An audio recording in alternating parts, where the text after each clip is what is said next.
Isang mapagpalang araw po mga kapatid ang aming hatid sa inyo mula po sa Ambaking Pabo Farm.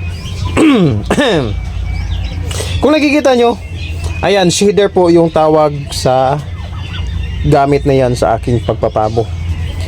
Sobrang luma na mga kapatid, pero napakalaking bagay po yan na nagagawa sa aking pagpapabo para makamura ako sa patuka ng aking pabo. And then, yung mga patuka nila is mga patapo na po na gulay, prutas, is napapakinabangan ko pa po. So, yung itsura is ganyan. So, mura lang naman yan mga kapatid. Dati, pagbili ko nito, nasa 4,000 pa ito may git. Pero ngayon, 3,000 na lang. Yan po yung itsura, shader. Ayan, depende na po sa inyo kung gaano kalakas. Kasi nakadepende rin yan sa makina. May iba niyan, nakita ko mahal kasi malaki yung makina. So, ito po yung kalalabasan mga kapatid sa mga pinagalo-halo ko pong sangka po.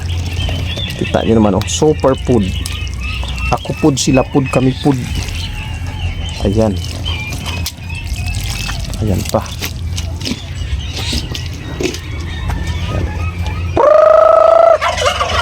So, marami kasi yung pinapakain ko kaya napakalaking bagay po sa aking pagpapabo. Maganda yan, kahit anong ipasok natin dyan, pwede balat ng saging, dahon ng saging, basta hindi lang mapurol yung kanyang blade.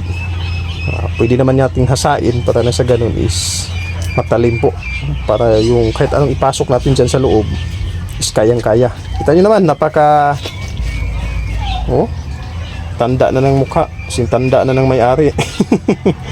Pero ganun pa man, kumbati ko dasay. Super food ng Ambaking Pabo Farm.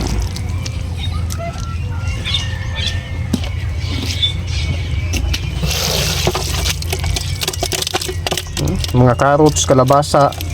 Biruin nyo naman yung carrots, hindi yan madaling i-chop kapag kutsilyo yung ating gamitin. Sa pamamagitan yan, napapadali yung trabaho sa aking patuka ng aking mga alagang pabo. Yan naman po mga kapatid, salamat po sa Diyos, pag-ibig.